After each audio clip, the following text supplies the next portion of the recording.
Assalamualaikum warahmatullahi wabarakatuh. Hai Sobat edukatif sekalian dimanapun kalian berada. Kembali lagi nih dengan Miss Yohan in this education side. Nah, pernah kebayang nggak sih mau nuangin perasaan dalam bentuk tulisan tentang pengalaman yang tak terlupakan? Nah, pas banget nih geng dengan tema kita kali ini yaitu recount text. I'm sure all of the students in junior high school or even senior high school request an interesting and easy explanation to understand material of recount text. Just relax guys. Okay, in this time, I am Miss Yohan trying to present it for you.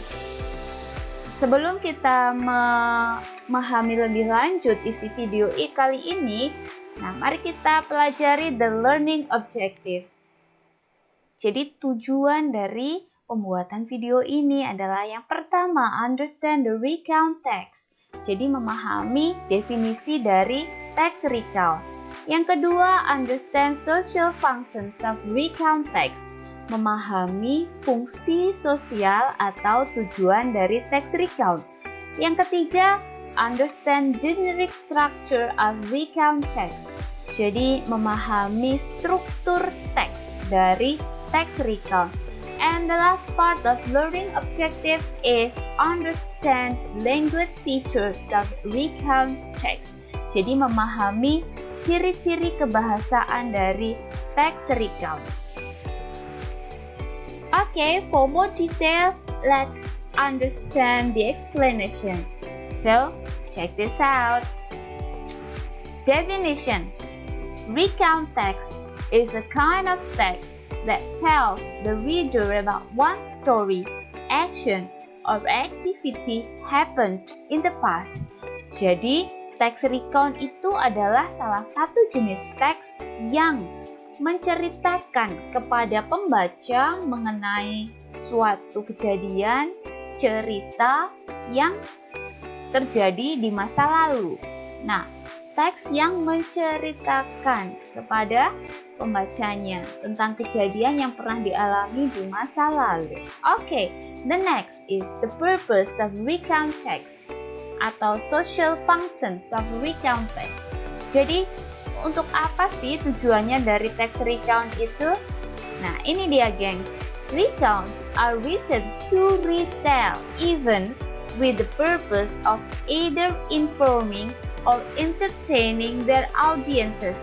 Jadi, tujuan dari text recount adalah menceritakan kembali kejadian-kejadian yang pernah dialami di masa lalu.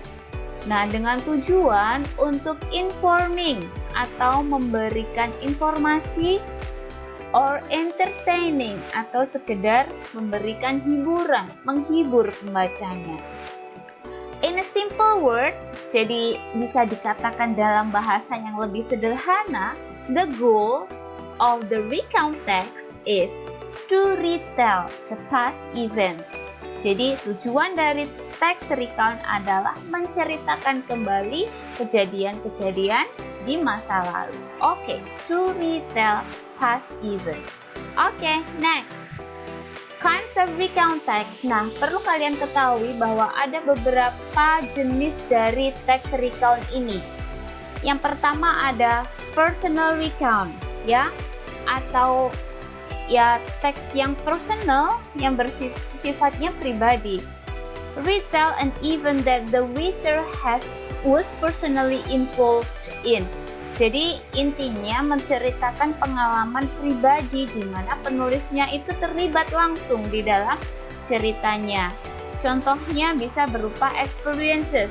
Jadi pengalaman-pengalaman yang pernah dialami penulis. Or biography atau ya biografi ya, kisah seseorang, kisah perjalanan hidup seseorang, or maybe autobiography it can be. And yang kedua, the second one is factual recount, yaitu recording particular of an accident. Jadi isinya itu berupa fakta gitu ya. Jadi berupa fakta, ditulis ulang. Contohnya berupa scientific experiment report, laporan dari scientific experiment, atau historical report, itu berupa sejarah ya, kisah atau legenda misalnya sejarah kota Surabaya, nah begitu. Police report, nah laporan dari pihak polisian. Oke, the last kind is imaginative recount, yaitu teks recount yang berupa fiksi, intinya begitu ya, karena itu imajinatif. Talking on an imaginary role by giving detail of event. Contohnya a day in the life of a pirate. Jadi menceritakan misalnya kehidupan sehari menjadi seorang pirates begitu. Oke. Next. Nah, the generic structure of recount text, yaitu struktur teks dari teks recount itu apa saja? Ada 3 hal penting dalam generic structure of recount. Yang pertama ada orientation, yang kedua events, dan yang ketiga reorientation. Orientation ini pengantar, jadi awal, bagian awal dari teks recount. Berisi apa saja di orientation? Opening, jadi membuka cerita. Biasanya di situ menjawab pertanyaan dari where, who involved, and when. Jadi di orientasi ini menjawab pertanyaan-pertanyaan siapa yang terlibat, di mana kejadiannya, dan kapan itu terjadi. Oke. Bagian yang kedua dari teks recount adalah events, series of events. Jadi kejadian-kejadiannya apa saja diceritakan secara berurutan di situ. Event tell what happened, written in chronologically. Jadi di event ini menceritakan apa saja yang terjadi di situ. Ditulis secara kronologis atau berurutan. It can be event 1, event 2, etc. Ya, jadi event itu tidak hanya satu, boleh eventnya lebih dari 2. Kejadian-kejadian yang masih dalam satu rentetan kejadian itu ditulis secara kronologis alias berurutan. And the last part of generic structure recount adalah reorientation atau bagian akhir dari suatu cerita recount. Nah, reorientation ini bersifat opsional. Jadi sometimes in the recount text, the penulis itu mencantumkan reorientasi, ada ending ceritanya, tapi ada kalanya penulis itu tidak mencantumkan. Jadi reorientation bersifat opsional. Boleh ada, boleh juga tidak. Nah, di reorientation ini berarti writer's impression. Jadi kesan-kesan dari penulis itu ketika mengalami kejadian itu disimpulkan small conclusion, ya, conclusion of events. Jadi ya, impresnya, kesannya penulis terhadap kejadian yang dialaminya. Oke, next. Nah, contoh dari teks recount. Come late to school. Jadi dari judulnya saja kita sudah bisa setting mind bahwa ini kejadian yang jenaka mungkinnya atau menyebalkan. Oke. Last Wednesday, I came late to my school because I played PlayStation until 2 a.m. at night. Because that I woke up late. Nah, dari kejadian ini bisa dilihat last Wednesday ini merupakan waktu kejadian. Ini berarti merupakan who involved, ya, siapa yang terlibat di dalamnya. Yang tidak lain adalah penulis sendiri. Oke. Nah, karena ini mampu menjawab pertanyaan who, when, jadi where, nah, maka paragraf pertama last Wednesday bla bla bla sampai I woke up late itu dinamakan orientation. And then paragraf selanjutnya I woke up about bla bla bla bla bla bla bla bla sampai that. Ini adalah event, kejadian yang pertama yang dialami penulis. Jadi dari dia bangun siang terus menuju ke bathroom bla bla bla. Oke. Jadi ini adalah event pertama. Ada lagi disambung dengan event yang kedua. I always went to school by motorcycle. Jadi biasanya dia pergi dengan naik motor. But in that day I forgot where I put the key. Nah, pas waktu bangun kesiangan penulis ini lupa meletakkan di mana kuncinya. Bla bla bla. Di sini ada event-event lagi. Berarti paragraf selanjutnya I always went bla bla bla sampai because I came late. Itu adalah event yang kedua. Nah, paragraf 2 dan paragraf 3 ini berisi event. Eventnya boleh lebih dari satu selama itu masih dalam satu rentetan kejadian yang sama. Ditulis secara kronologi, berurutan. And the last paragraph, it was my bad experience and I hoped I would not do that again. Ada kata bad experience. Nah, ini adalah writer's impression ya. Jadi kesannya penulis dia menyimpulkan bahwa itu adalah bad experience, pengalaman yang kurang menyenangkan. Itu adalah paragraf ini atau bagian terakhir dari teks recount ini kita namakan reorientasi. Oke, jadi orientasi adalah menjawab opening, di mana opening itu menjawab pertanyaan who, involved, where, and when. And then selanjutnya diikuti oleh event. Event itu boleh lebih dari satu, yang ditulis secara kronologis, secara berurutan. Nah, bagian terakhir ini bersifat optional, yaitu reorientation. Boleh ada, boleh tidak. Nah, reorientation ini berisi kesimpulan atau writer's impression. Jadi kesan penulis. Oke. Next. Language features. Jadi ciri-ciri kebahasaan dari teks recount. Yang pertama menggunakan past tense. Nah, using past tense karena itu adalah kejadian yang sudah berlalu, jadi selalu ditulis dalam bentuk past. Bisa simple past, bisa past continuous, bisa past perfect ya. Yang kedua using temporal sequence.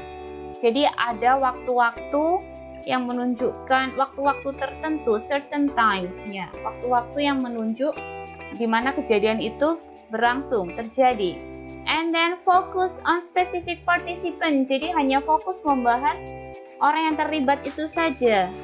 Contohnya I, saya, the writer, atau we, kami, the writer and bla bla bla. Nah, using conjunction, yaitu menggunakan kata hubung yang menunjukkan urutan. Then, before, after, lalu, kemudian, bla bla bla. Using action past verb karena itu menggunakan simple past sehingga menggunakan action past verb ya. Menggunakan verb bentuk verb action bentuk past. Oke. Contohnya seperti ini. Contoh yang kedua ada bla bla bla bla bla. Kita lihat, kita analisis dari language features-nya. Paragraf yang pertama, I joined the traditional dance competition in Jakarta last year. Nah, kalau dianalisis dari bentuk kalimatnya, I joined, ada kata join the traditional dance competition. Ini adalah kalimat simple past ya, using past tense. Bisa dilihat dari kata kerjanya, action verb-nya. Joined, and then practice, and then went, arrive. Nah, ini merupakan action verb. Using conjunction, ada kata first, Then after that, finally. Nah, ini merupakan conjunction-nya. And using temporal sequence.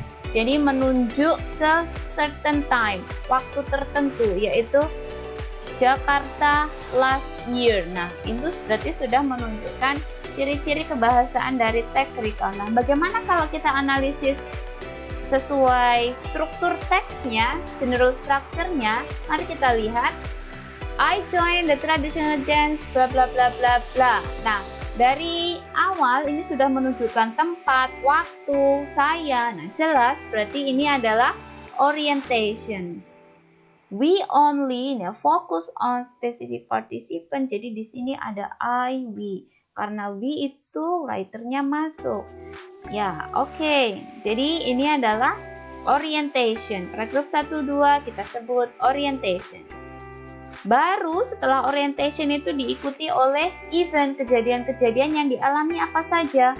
First, my teacher and I went to dressing room. Lah, ini merupakan event pertama. Ada event kedua, then. Jadi event itu biasanya bisa dilihat dari ciri-ciri penggunaan conjunction-nya secara kronologisnya ya, supaya koheren dipadukan dengan conjunction first, then bla bla bla. And then finally we went back to Yogyakarta in the evening. Finally ini masih event sebetulnya. We went back. We were so tired. Nah, ini baru mau menuju ke reorientation. However, we were satisfied because our effort was not useless.